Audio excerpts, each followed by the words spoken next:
Right, so hello folks, this is Jason from the Hellenic Goof podcast. And I say Hellenic just for you folks that you think that we are Greeks. We are not Greeks.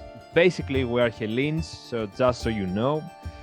It's important to use the proper words in our vocabulary, whether that's Hellenic vocabulary or English vocabulary. So today, I have a lovely guest that you will all meet. We will talk about very interesting subjects that I'm personally interested in, and I think our guest has something to say about them. So, Clive, welcome to the Hellenic Goof podcast. Thank you, Jason. Great pleasure to be with you. My pleasure is all mine, and I know that it's a little bit late tonight, and I know that you were busy. I know that you had a lot of work to do. I know that you're a busy man. I follow you for a while now, and I appreciate you for being here, even though you're tired probably, and you do us the honor to be here. So thank you very much. So let's start. Let's waste no time. So I would love to talk with you about three things. And if we can get them all, that's fine. If we don't, that's fine also. So the first thing is to talk a little bit about soils and about Terra Preta. The second thing is to talk a little bit about basically probiotic enzymes and all that stuff. Probiotics, enzymes, and what is all that. And the third thing, very important, is the Fulvic, if I say so correctly, Fulvic and Humic acids. So These are the three things that are very interesting. I've heard you talk about all these things, basically the latter two. And I'm interested also about soil health. So let's start with soil health. Clive, what's your opinion about soil health? And specifically, if you know a couple of things about Terra Preta from the Amazon. Well, exactly. The Terra Preta is very interesting. Remaking it now, as I'm sure you know, from charcoal. Have you ever heard of the organic chocolate in England called Green and Blacks? Yeah, sure. Yeah, so the couple who started Green and Blacks, they now have a company called Carbon Gold, and they are reproducing Terra Preta. They bought some woods in England where they're growing high quality trees, young trees, which they make charcoal from, and gardeners around the world are buying this product as it enriches the soil. And whether that was the method that, the Amazonians made Terra Preta, I don't know, but charcoal itself is an incredibly interesting material. I believe that in the past, when it was time to eat dinner, we would sit around by the fire, breathing in the charcoal dust from the wood. Now, it's been known for thousands of years that charcoal is a very, very healthy material. So, charcoal, as you know, detoxifies the body. It will suck poisons into itself so that you can excrete them. And on my website, we actually sell a form of deep-rooted old wood, hardwood charcoal. And lots of people are familiar with activated charcoal. Now, activated charcoal is what they might give you in the emergency room if you're rushed in with poisoning of any type. And activated charcoal is what you see on the shelves of health food stores. However, you can only take activated charcoal really safely once a week, because the activated side of it is like a chemical process, and while it's the best for acute poisoning, what it actually does is it not only sucks out the poisonous materials, but it actually sucks out many of the water-soluble vitamins, and you can end up being nutritionally depleted if you take activated charcoal more than once a week. So the version of charcoal that I recommend is called C60 charcoal, which basically is code for ordinary charcoal that hasn't been treated.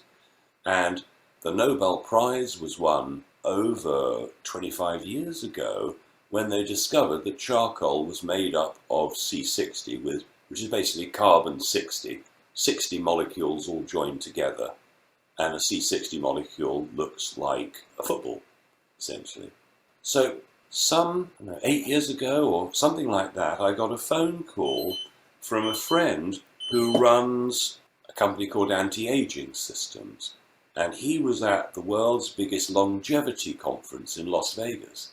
And he said, you never guess what's happened. They've done research with mice, and they've given them C60, and they've lived twice as long as they normally would.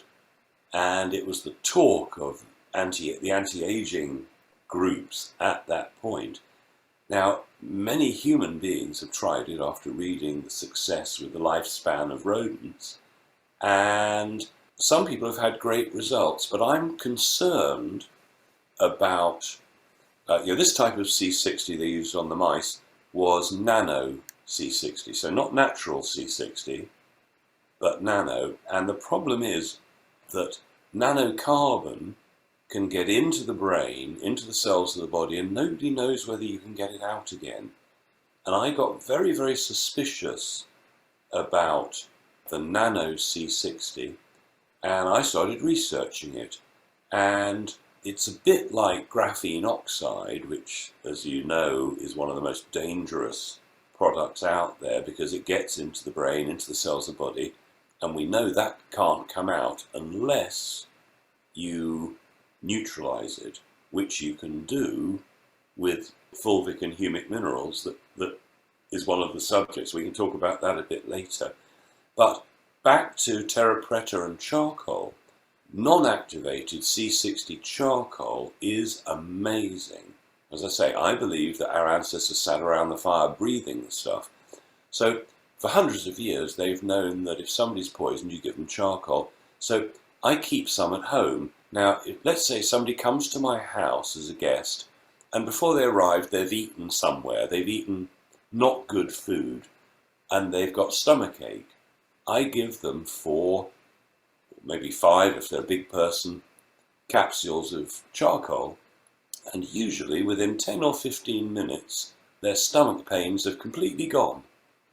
Really, really interesting material for a whole host of reasons. And on YouTube, if you put my name and charcoal into YouTube, there's a 2-hour video where I interview a charcoal expert about all the things that it'll do.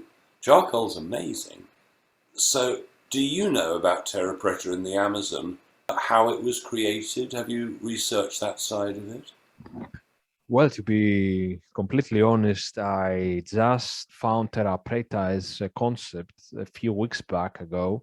I was basically reading a book from Graham Hancock, I think. Yeah, great guy. Name. Yeah.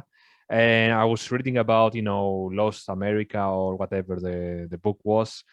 And, he referred to, an ancient possible civilization in Amazonia, in the places of the Amazon River. And, he talked about all these Spanish conquistadors that went, up the river and found different buildings, massive towns and cities. And they were wondering why and how that was being done. And there is evidence, and they found that there was a very black soil.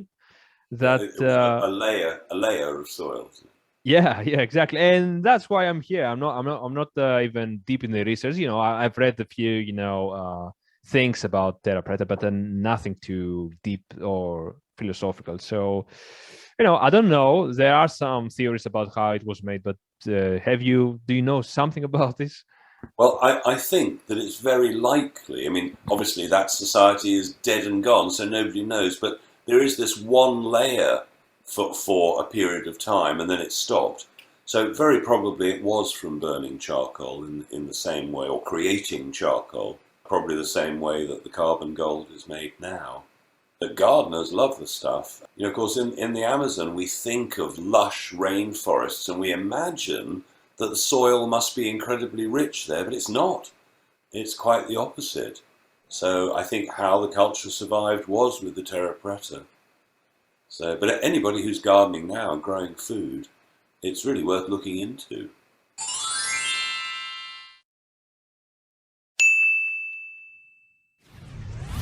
It really speeds up growth. But of course, there's so many things that can drastically speed up the growth of plants that you want to grow at home.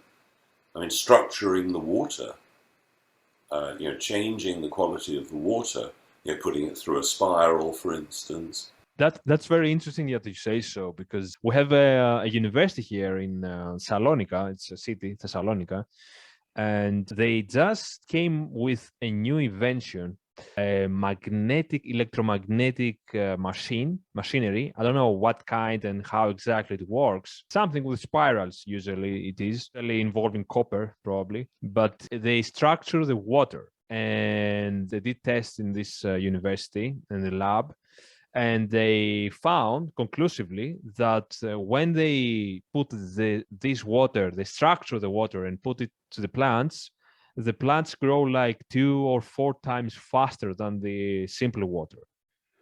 So just with structuring it was amazing. It's basically, I will send you, if you want the info, to talk with them or whatever. Amazing stuff. Sure.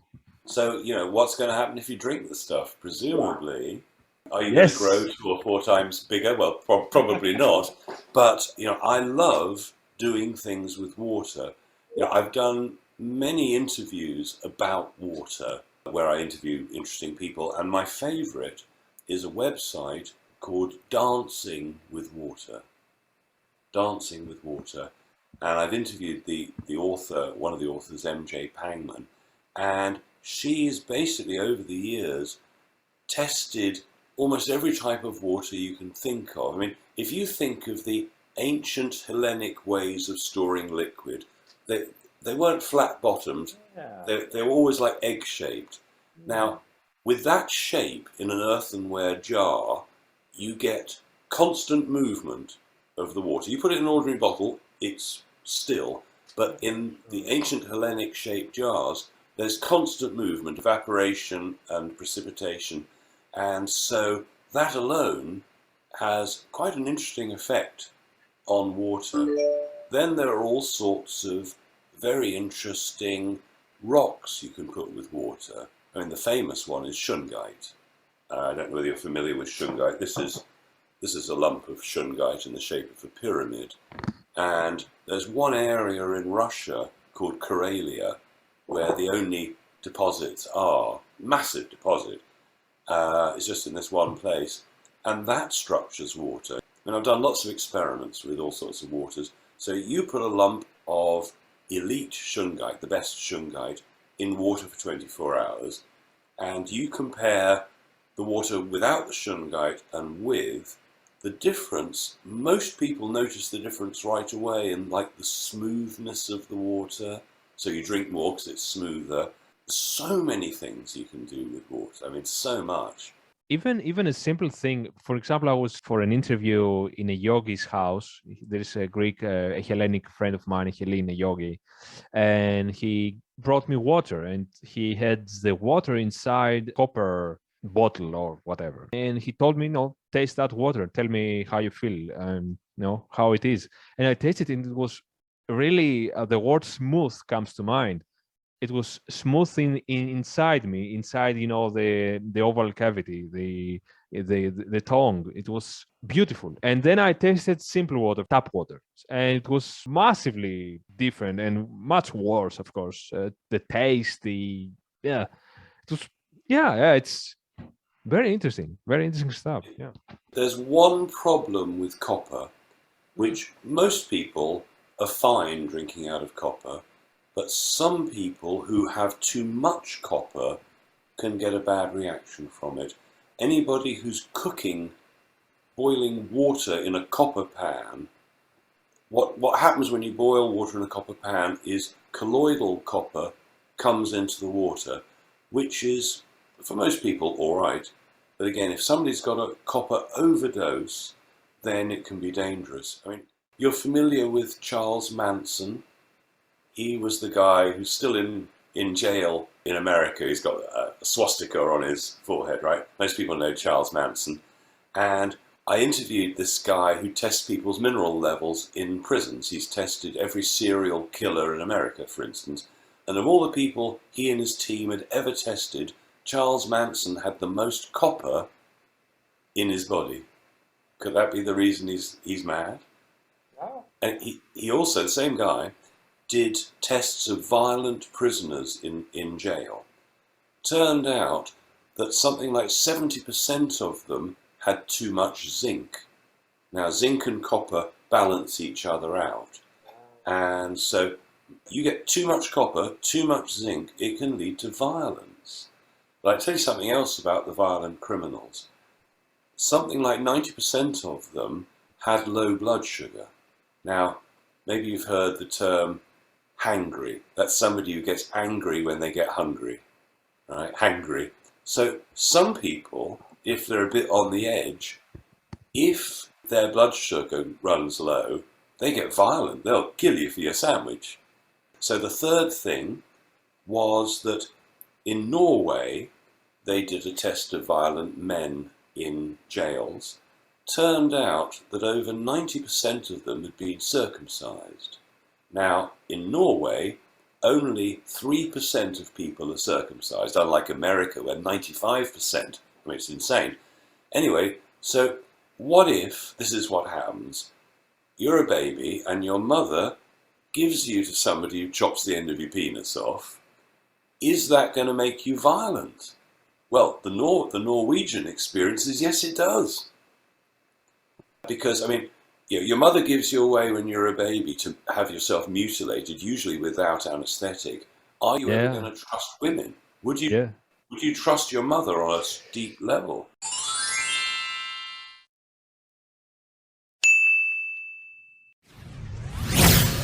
Well, let me tell you, Clive, because I was circumcised. So let me tell you the experience shortly so that you can get an idea, because it was indeed horrific.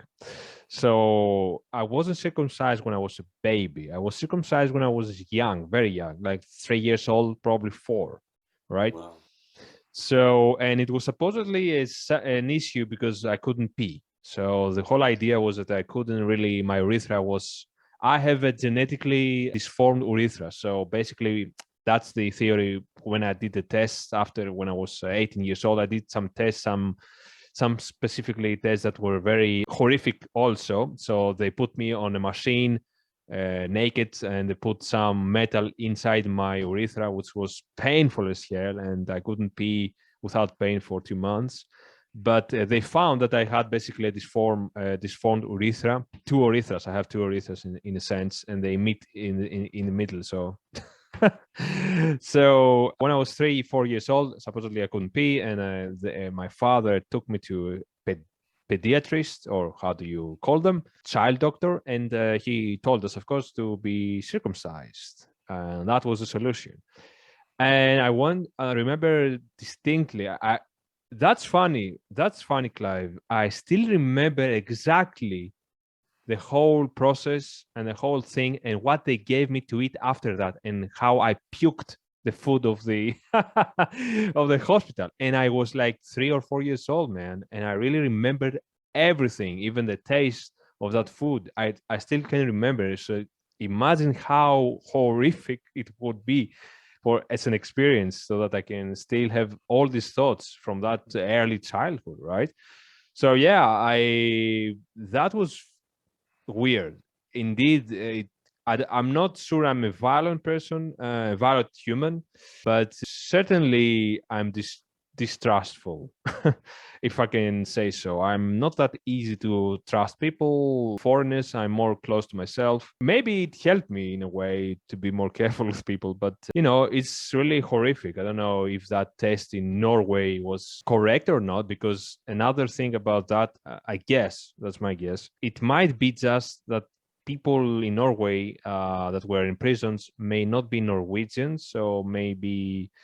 No, this was just right across the population. So Okay. there was definitely a link. I mean, but Yeah, also, yeah. who are the violent societies in the world? Well, I would suggest that America, Israel, and perhaps to some degree the Arab societies. I think the societies who get circumcised as a normal thing tend to be, I think, in my observation, the ones that tend to go to war a lot, or that hate the ones that are different. But there's something else that's really interesting, is that in the foreskin, there are glands. So when they cut the foreskin off, That glandular action is now missing. Now, one of the glands in there is the one that women can smell whether their future partner is right for them or not, right? So once somebody's been circumcised, I mean, obviously this is at a subconscious level, the woman doesn't smell the man in the way they should. And I mean, smell is important, you know. Some people just don't smell nice, and that's probably because they're not for you, right? So once that's lost, then I think it's probably the reason why in the old days, or in England anyway, people, well, I don't know, put it this way, maybe marriages of people who've not been circumcised stay together more because the woman makes the right choice of man. Interesting theory, and it must be tested, I guess. I would love to see more on that, because there is something there. I'm not denying at all that the circumcision process is psychologically traumatizing, spiritually wrong, and of course physically, like you said, the foreskin, something that is, first of all, even if I didn't know that information that you just kindly shared with me about the smell of the woman and all that attraction model, it's simply a part of a human body, so you cannot just cut it out. We need every bit of us that we've got. Yeah. Every bit has a function. Right? I mean, the doctors are quite happy to rip out your appendix, or, oh, you don't need that. Yeah. Oh, yeah? Really? Oh yeah, it's amazing. And I had the conversation with Amanda Vollmer a year ago, and she pointed that out, so that they are so trigger happy to cut things out, like you said, appendix or thymus, or maybe the glands that are here inside us, Tonsils. the tonsils. Yes, exactly. Yeah, it's horrific, but wow, that was a great detour, but I enjoyed it gladly. So we were talking about water. Yes, and yes. the way that you can structure it.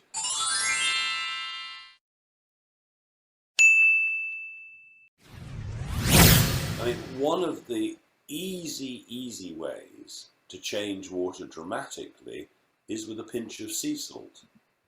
So if you take 2 glasses of water and you put just a tiny bit of sea salt in one, dissolve it, not enough that it tastes salty, but just a little bit, the salted water will be much softer. I mean, you can get water softeners for your house. What that is salt. They just add salt to the water and the water becomes soft. So by adding a little bit of salt, you're doing 2 things. A, you're getting some minerals, and B, it's making it softer, therefore you just want to drink more of it. So the best type of salt is not pink. Oceans don't come in pink, right? And also oceans don't live up some Himalayan mountain. They're at sea level. So the best salt is slightly grey colour. And if you went down to the sea, where you are, and just collected some water and let it evaporate, it wouldn't be sparkling white like sea salt in the shops. It would be slightly grey, because what people don't realise is that most sea salt has been bleached, because the manufacturers of the salt assume that people want bright white salt. But actually the healthy stuff is actually slightly grey, and there's a name for it, which is called Celtic salt. And it tastes incredible, different to normal processed salt, much nicer than pink salt. And you can buy it on online, eBay or whatever, quite cheaply, and it's a revelation in taste. And if you add that to water, that can again drastically change your desire to want to drink it. Wow. And do you know by any chance why the color gray? Is it any, something that's the minerals or something? Well, when you dry out sea, you're not just getting salt, you're getting a bit of plankton, you're getting all sorts of other bits. And most of the Celtic salt actually comes from the Atlantic. There is a cooperative of salt manufacturers, where there are salt flats on the northern coast of France, where they let the tide in onto these big flat areas, then they block the sea, then they just let it evaporate, and then they rake it up into piles. So the cooperative is called Cell de Guérande. Guérande, Guerande. And so if you go on online, put Cell de Guérande, that's the best I've ever found. Tastes fabulous, very inexpensive. You know, great chefs, some of them know the secret of Cell de Guérande, Celtic salt. It's dramatic in the way that it tastes. Anybody using table salt, you know, the free-running powdered stuff, that's dangerous. That's the stuff the doctors say, oh, you'll get a heart attack. Whereas good, proper Celtic salt balances blood pressure. You know, it's really good for you. Obviously, like everything, you don't want too much of anything.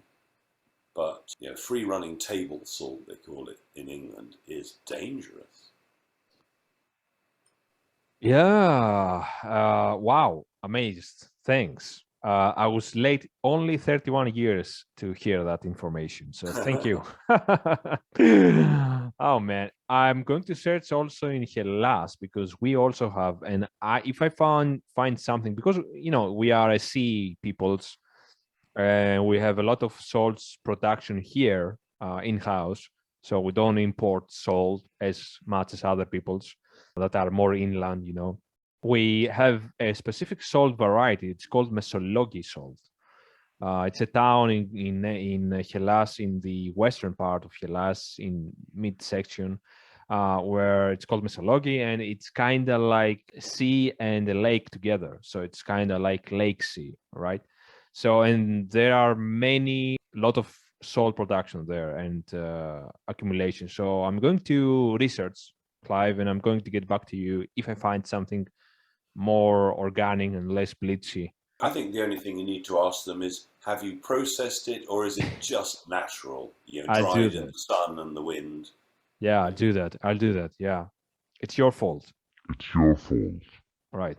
So, all right. So I have too many questions for you, but since the time is specific, let's go. I want us to talk a little bit about humic and fulvic acids, if you may be so kind to let us know of your opinion. What are they and why are important for people to know, since probably no one listening to us right now is even knowing of their existence? Let us know. Okay, well, about 15 years ago, I was studying survivors of cancer. You know, because only about 3% actually survive long term. And I wanted to know what they were doing. How come when most people die, there are some people who are surviving and thriving? So I was studying loads of things, but I was studying Chinese medicine.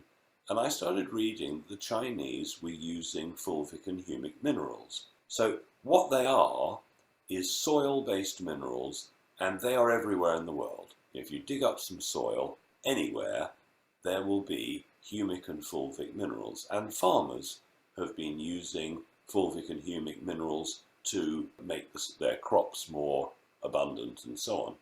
And so while they're everywhere in the world, there are a few places, not many in Europe actually. There's one famous place in Hungary, but it's in the United States where the best fulvic and humic, the most concentrated, comes from. And so when I learnt about it, I started sending off for samples from all over the world. Usually fairly large bottles of liquid came through, and I would try it. Nothing. And then I sent off for a bottle, and I was really shocked. Instead of what I had been receiving, it was a tiny bottle, 50 ml, and it said that 50 ml would last for 4 months. I thought, well, that's interesting. So I put 7 drops in a glass of water, and that was mid-afternoon. The next day, I wake up and something's different, and my body just felt nicer. I felt more agile. I don't know what it was, but I noticed. And so I sent off for a gallon of it, and I started giving it to all my clients. So the first person who came back to me was a friend of mine who was 3 months pregnant. And she said to me, you know, I was getting morning sickness really badly. 3 days after taking the fulvic minerals, no more morning sickness. It had just stopped. And morning sickness is not natural, right? Women aren't meant to get that. And it seemed to me that the fulvic minerals had somehow given her some boost. And then people started coming back to me. I had people saying my hair is growing better, all sorts of things across the board. And then I gave it to this woman who believed that she was going to die either that day or maybe the next day. She'd stopped eating food for about 6 weeks, and then she didn't want to drink water anymore. Anyway, she'd ordered some fulvic minerals and a couple of other things from me, and she said the moment that the fulvic minerals in water touched her lips, she knew she wasn't going to die. And indeed she didn't. She totally recovered. She'd been in bed for 2 years. 12 weeks later, she is back on her feet, walking around, essentially recovered. So I actually started a supplement company because of this one material. It's so inexpensive. In English, it's £35 for 4 months' supply. And results started flooding in of people getting these incredible results. As I say, I started a company just because of this one product, and it's still the best-selling product that I have. And as I say, it's so inexpensive, everybody should try it. So what it does is amazing. It is the ultimate detoxifier. Well, that's arguable, but it's this incredible detoxification agent. It detoxifies graphene oxide, which is in these nasty injections they're giving people. It's in the chemtrails. It neutralizes glyphosate, Monsanto Bayer's Roundup, which is in almost every food in the world. They're spraying the streets with glyphosate to kill the weeds. It's a herbicide, a weed killer, and it neutralizes it. It's amazing, and it helps to alkalize the body. It makes the cells more absorbent, so it goes into cells, neutralizes and removes toxins, and puts itself in. So if you think about the soil, let's say you go to an old forest. Now, everything that's ever lived or died has fallen to the forest floor, right? So all life is there. So this little bottle comes from this 1 mile deposit of soil in America. And so all they do is they pour water over and over and over again through this soil, and out comes this golden coloured liquid. And so 7 drops or 10 drops, if somebody's really ill, I suggest 10 drops 3 times a day in a big glass of water, and incredible results. There are lots of deposits in America, and one's got to be careful because the main deposits are in Utah, but I don't like that version. They reckon that the Utah deposit is maybe 100 million years old, whereas the deposit that we get ours from, the scientists reckon it's 30 million years old, not 100 million. Now, 30 million years old, when they look at the fossil records and so on, 30 million years ago, whereas everything was much bigger, there were 4 times the species of plants and mushrooms and so on, and everything was larger.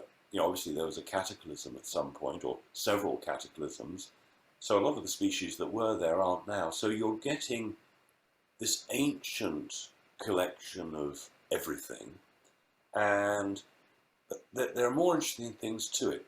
You see, the bacteria in our gut, which they say is 85% of our immune system, you wanted to talk about probiotics. Well, you can take probiotics from cows, or you can get probiotics from the soil, but fulvic minerals has a mineral in it, a trace element called yttrium, which is spelt with a Y at the beginning, yttrium. Now, a bioscientist will tell you that there's no human cell in the body that uses yttrium, but the bacteria in our gut loves it. It eats yttrium, and because fulvic minerals, because of chemical farming, are hardly in soil anymore, most people aren't getting enough yttrium.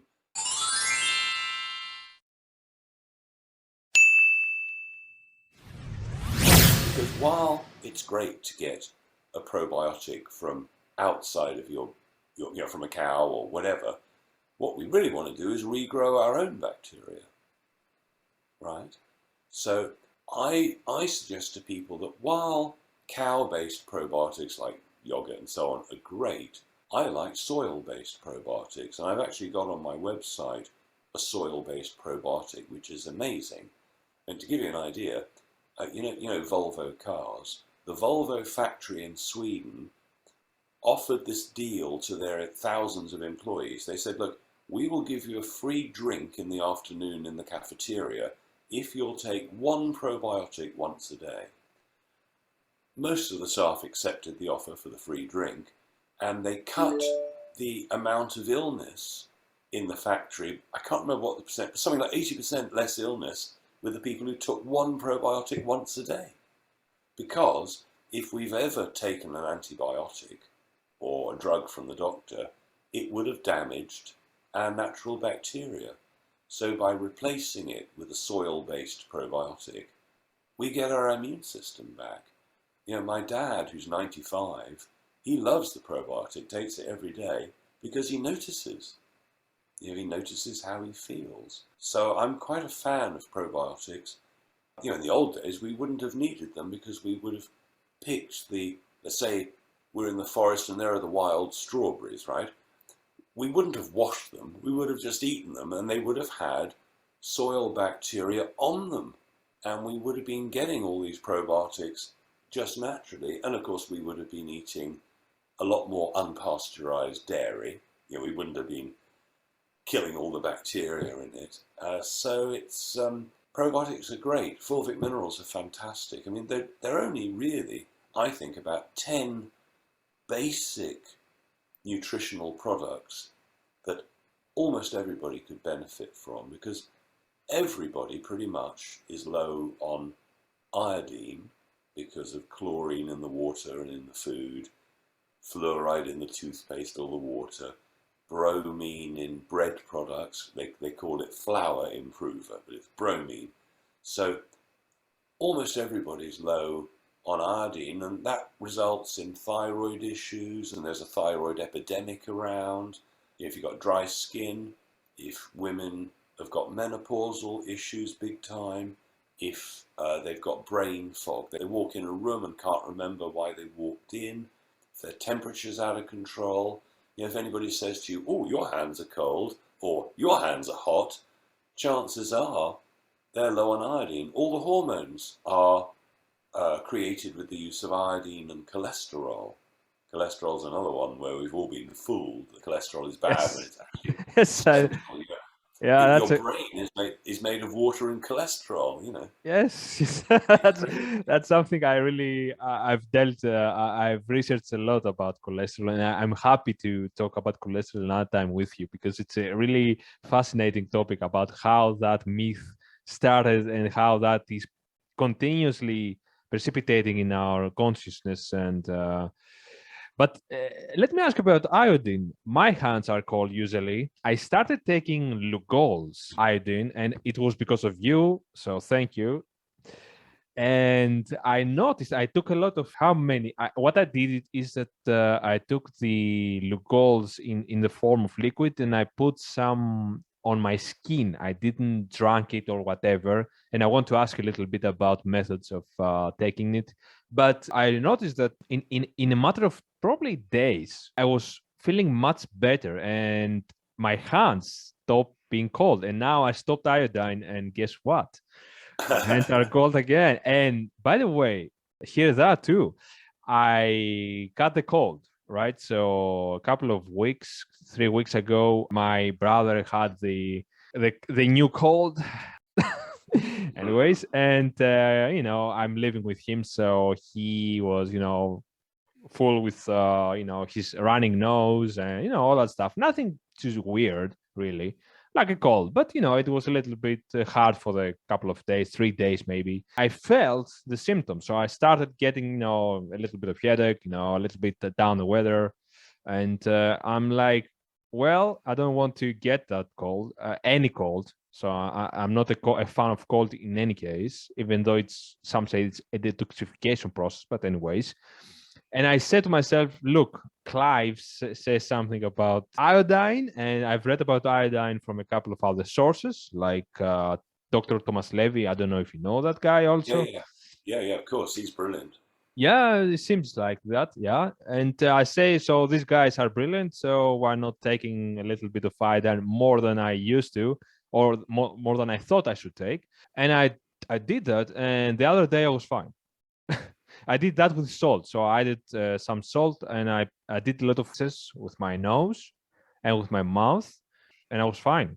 I mean, I was completely fine after a day. Like completely fine. Like it was nothing, and I was really perplexed. But yeah, maybe there's something. Iodine is so powerful, no bacteria can survive iodine. If you think in the hospital, when they do surgery, before they start, they get a big paintbrush and they paint you with iodine. And medical doctors in normal practice, 150 years ago, when Professor Lugol devised his Lugol's iodine, they used to give milligram doses, huge doses, which is great. Huge doses work. But now they teach all the doctors to use micrograms, which just doesn't work. And then there are other people selling other versions of iodine, like nascent, and that doesn't really work either very well.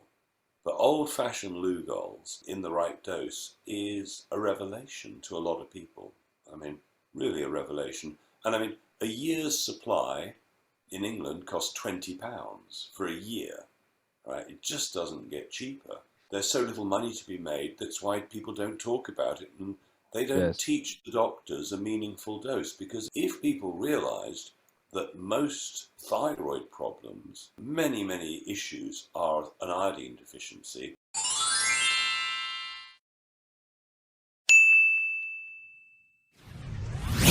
Dr. Brownstein in New York, who's one of the leading iodine experts, he's tested 5,000, 10,000 patients, something like that. He found that 96% of everybody he tested was low. And so if a woman is low on iodine when they give birth, the child will be born with a low IQ. If you want clever children, mum has to have enough iodine. I mean, it's massive and so important. Yeah. Yeah. And how do you take iodine properly? What's your opinion about glucose? How to take it? On the skin? Do you drink it? You can do a test. You can put one drop on the inside of your wrist and see how long it takes to disappear. The lower you are on iodine, the quicker it will just get sucked into the bloodstream and disappear. I would say, well, over the last 20 years, I've had 2 people ring me up from the emergency room and say they put it on their skin and it burnt so badly they had to go to hospital. So I would say 1 in 10,000 people, maybe, has a bad reaction to it. So always test yourself with a little tiny drop first. Now, if really it should be there at least 12 hours later, but almost everybody, it's gone in 4 hours or less. I had one person, they were so low it had gone in 30 minutes because the body literally just sucks it in. So you can paint it on. The wife of a friend got breast cancer, big lump. She got a paintbrush and painted it on her breast every day. 4 months later, cancer gone. In Japan, they have lots of iodine because they're eating a lot of fresh sea fish, but more importantly, they're eating seaweed, lots of it with every meal. Breakfast, lunch and dinner for most Japanese. The Japanese women almost never get breast cancer and almost never suffer from menopause symptoms, like hot flushes, because iodine controls temperature, thyroid controls temperature. So Dr. Brownstein, and he's got a brilliant video called Iodine, Why You Need It and Why You Can't Live Without It. He recommends that if you're low, you should take 50 milligrams in water every day, 5 days a week, along with good sea salt and selenium, the mineral selenium. So I've had people who have suddenly got their memory back. suddenly they remember where they put the car keys. They remember why they walked in the room. They remember your name. Stuff like that. It can be huge. As you discovered, it can control temperature.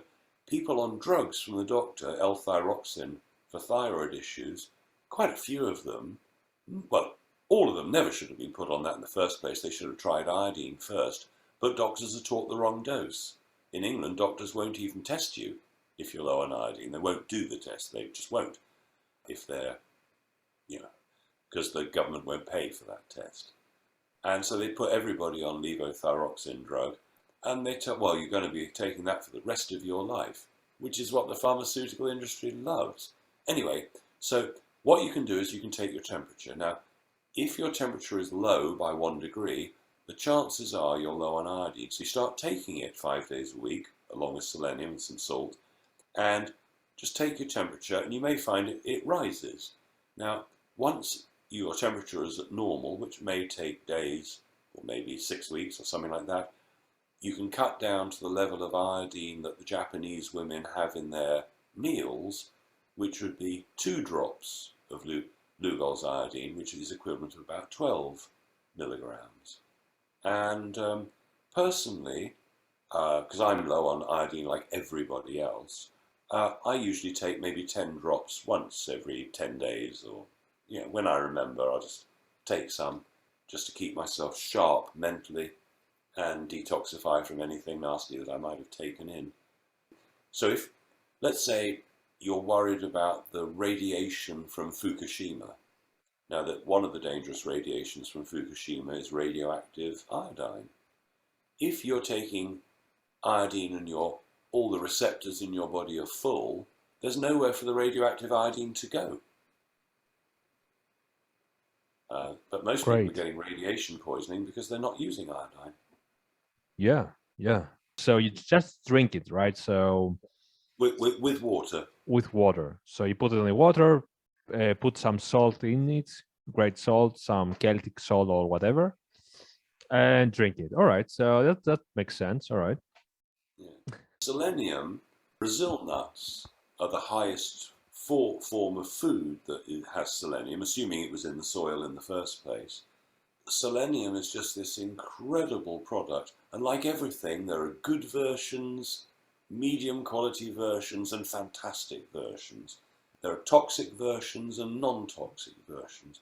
So the one that I recommend is a liquid, non-toxic, and I've had people who've gone from depressed to not depressed in 3 days, being an addict and no longer an addict in 3 days, having ADHD, being on medication, unable to come off, 3 days of selenium, off, no problem. I mean, it's super interesting. It turns off toxins. It has so many effects. I've got a 2-hour video on the subject. If you want to know, put in my name and selenium and you'll see it. So there's these few fairly basic materials, most of which are not expensive, which can change people's lives dramatically. What can I say? You could ask me what the other ones are. That's a good question. Yeah. What are the other ones, Clive? The most important one in my life was magnesium. And the symptoms of low magnesium, people should listen to these symptoms and see if they've got maybe one of them. They might have more than one. So if people are anxious, maybe get panic attacks, if people are constipated, if people have got heart arrhythmia, maybe their heart races for no apparent reason sometimes, if they get twitches around their eyes, if they get hiccups, if they wake up in the morning and get a muscle cramp, maybe in their calves or in their foot when they stretch, anybody who's getting menstrual cramps, anybody who's getting any type of cramp, epilepsy, sleep difficulty, arthritis, back pain, muscle pain, joint pain. There are many others, but they're all magnesium deficiencies. And I would say, just like with iodine, where 95% of the population probably are low on it, it's the same with magnesium, because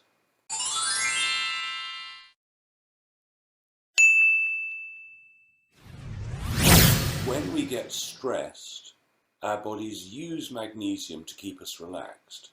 But these days, everybody is way too stressed. Me, you, we're all way more stressed than we ought to be.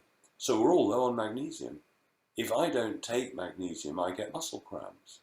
And if you've got a muscle cramp in your heart muscle, that would be called a heart attack. So heart problems, the first thing is to take magnesium. Constipation, what magnesium does is it relaxes your body. So it relaxes your mind, relaxes every cell of your body, relaxes your muscles. So, some people have got a trapped muscle. Their shoulder hurts because they can't release. A heart attack is where your heart can't release because there's not enough magnesium in the system. The bowels, if you haven't got enough magnesium, you can't release the bowels. So, like everything, there's magnesium that works and magnesium that doesn't work. Now, let's say you're lucky enough to have chosen a good one that works. Many people say, well, I tried magnesium, but it didn't work. So I said, well, how many capsules did you take? And they say, well, I took one, and then I took two, maybe I took 4. Okay, sounds like a lot. I recommend that people try 12 in a day, in divided doses. And I've had people who've gone from suicidal to feeling okay in 24, 48 hours. People who their pains ended. Have you come across an American broadcaster called Crow? There's a wonderful website called Crow 777. Yes, and I was going to mention it in the end. Basically, it's the guy that listening to, and I found you through Crow. So props to Crow. I've done about 7 episodes with Crow. The very first one, he told me that his sister had just had an operation, an expensive operation, because she had what's called trigger finger. She couldn't straighten her finger, right? So I'd sent him some magnesium and some vitamin C in advance of the show. So 10 minutes into the show, he tells me about his trigger finger and he's booked for an operation. So look, just take the magnesium and the vitamin C right now, get a glass of water. So he takes it.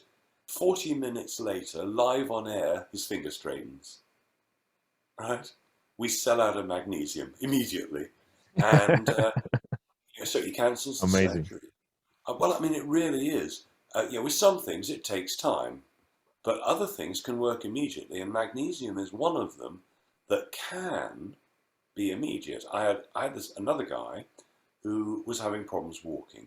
He could walk maybe 100 meters and then he's too tired and had to sit down. In 24 hours, after taking the various things that I recommended, fulvic minerals, vitamin C, magnesium, he was walking 1 kilometer in 24 hours. That difference that quickly. I mean, obviously this isn't going to happen for everyone, but very few people realize that we've been fooled as to the dosage. Let's say 95% of the supplement industry is actually owned by the pharmaceutical industry. So they give you the wrong types and tell you to take 2 because they know it's probably not going to work. So while you can't say across the board take mega doses, I've got a video. If you put my name and supplement, it's not on YouTube, but it's on all the other platforms like Rumble and Gland YouTube and so on. Put my name and supplements on there and you'll see a video I made explaining to people how to work out how much to take and when to take it. And there's a deliberate policy to fool everybody. Oh, it's so dangerous. Don't take big amounts. It might kill you. Well, it might, but it probably won't. So, over the years, I've put up my dose, the recommended doses several times because, like everybody else at the beginning, I got fooled that you don't want to take too much, and it's deliberate misinformation that's put out there so we don't get better. Yeah, we agree that it's a clown world. They say it's a clown world. It's an inverted world, but there is a purpose behind all that stuff. We sadly cannot go into all that, but I hope we can do maybe a Rumble or a BitChute exclusive at some point, or maybe a conference with other people that have the same opinions like we do. And I have many stories, Clive, many stories from my own experience with doctors, and they are all like horror stories. So, oh man, I'm going to write a book about them. So, anyways, we are past the time that we had a great. You are a gentleman. You over deliver, and I've seen your interviews, and I was expecting no less. Thank you for coming on this podcast, and I really thank you for being so lively as you always are in your interviews. And if anything, from what you say, the best proof for me personally is the man himself, yourself. You know, you can show me 100 studies, but if you're fat and sloth, I'm not going to believe you very much. So when I see you so lively always in the interview, and now after all that busy day of yours, and I mean, it shows. It shows. I mean, it shows. So thank you very much for all the information you provided, and please let the people know where can they also find you and your lovely supplements and all that good stuff. Well, sure. My website is just my name, clivedecarle.com, and then I've got another website called secrethealthclub.com, where the information that has been deleted from YouTube can be found, all the really interesting stuff. And perhaps another day, if you're kind enough to invite me again, we'll talk about a few more different subjects. It's your fault. You let the dragon loose. So I have to invite you a couple more times because there are so many things I have to ask you, Clive.